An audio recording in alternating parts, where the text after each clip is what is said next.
Pria itu sedang melihat foto pernikahannya dengan kaca pembesar, ketika tiba-tiba ia menemukan sebuah rahasia tentang istrinya. Jari-jari istrinya menyilang, yang berarti pernikahan mereka palsu. Keesokan paginya, saat istrinya pergi bekerja, pria itu sengaja memujinya, tapi sang istri hanya memberinya senyuman. Beberapa hari sebelumnya, pria itu melihat ayahnya yang telah meninggal bertahun-tahun lalu di jalan. Tiba-tiba, dua orang muncul dan membawa ayahnya pergi. Pria itu ingin menyelamatkannya, tapi orang-orang yang lewat mulai menghalanginya.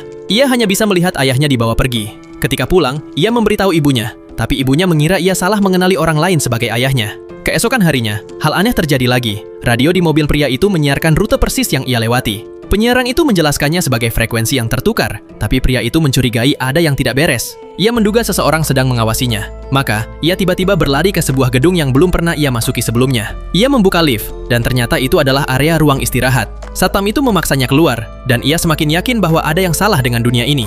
Setelah menemukan rahasia istrinya di foto pernikahan, pria itu mengikuti istrinya ke rumah sakit. Tapi begitu masuk, ia dihentikan oleh seorang perawat. Ia berpura-pura pergi, tapi sebenarnya berbalik, dan diam-diam mengikuti perawat itu.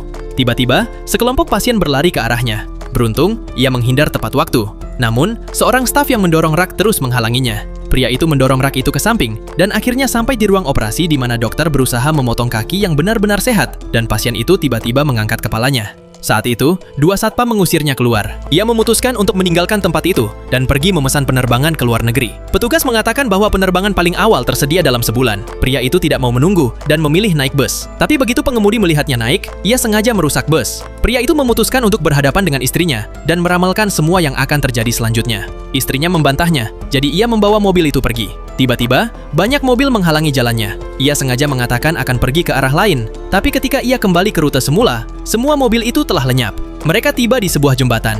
Pria itu takut air, jadi ia menyuruh istrinya memegang kemudi, sementara ia menginjak gas. Istrinya tidak punya pilihan selain menyetir melewatinya. Saat itu, radio menyiarkan peringatan kebakaran hutan. Pria itu tidak percaya, tapi saat ia terus melaju, sekelompok besar polisi tiba-tiba muncul, memberitahu mereka bahwa pembangkit listrik tenaga nuklir bocor dan mereka harus segera berbalik. Pria itu hampir percaya, tapi petugas polisi itu tanpa sengaja menyebut nama pria itu. Pria itu segera menyadari bahwa ini juga palsu. Ia keluar dari mobil dan berlari menuju hutan, tapi polisi itu menghentikannya. Akankah ia berhasil melarikan diri?